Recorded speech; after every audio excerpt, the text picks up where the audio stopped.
Assalamu alaikum wa rahmatullahi wa barakatuh. Meet me again on the Quora TV channel. In this time, I will review an interesting topic, achieving financial freedom through Islamic principles.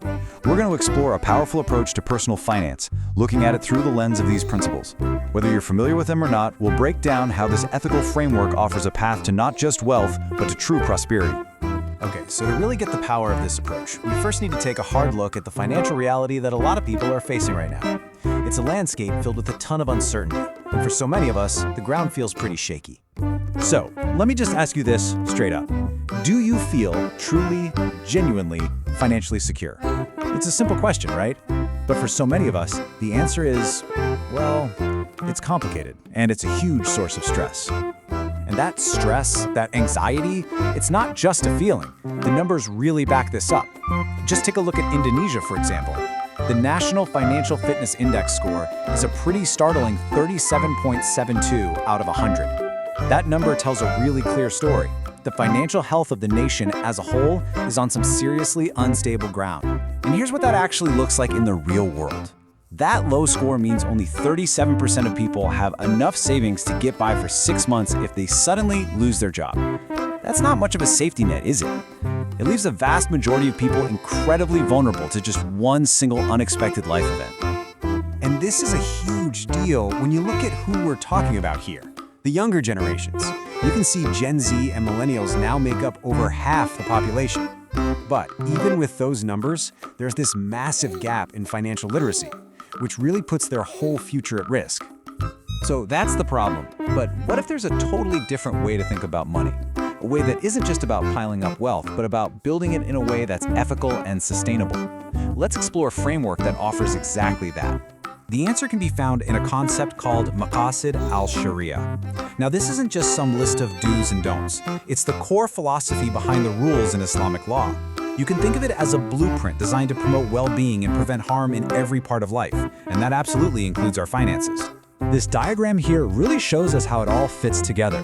Right at the center, you have the big picture goal, Maqashid al-Shariah, and then it branches out into different levels of what's necessary. The most important level, ad-daruriyah, holds the 5 essential protections that this whole system is built to safeguard. So, let's dive into those 5 core principles.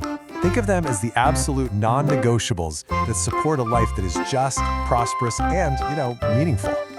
These 5 pillars are known as the daruriyah al-khamsa, which basically means the 5 necessities. They're here to protect everything that matters most: our faith, our life, our intellect, our family, and, of course, our wealth. Let's break down what each one means for our financial journey.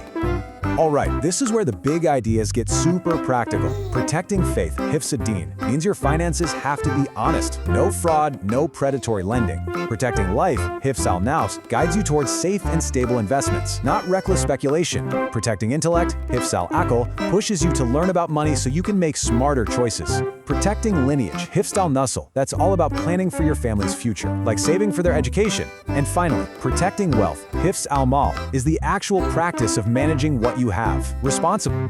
Now, all 5 of these principles are totally interconnected. They all work together. But one of them really stands out as the cornerstone for building financial freedom. Hifz al-Mal, the principle of protecting your wealth. Let's really zero in on that one. And look, this idea goes way beyond just hoarding cash in a bank account.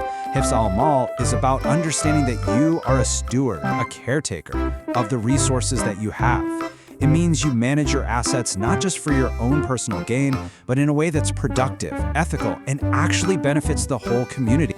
So, how do we actually do this? How do we put it into practice? Well, it really boils down to 3 powerful habits. First, you have to track your money. I mean, you can't manage what you don't measure, right?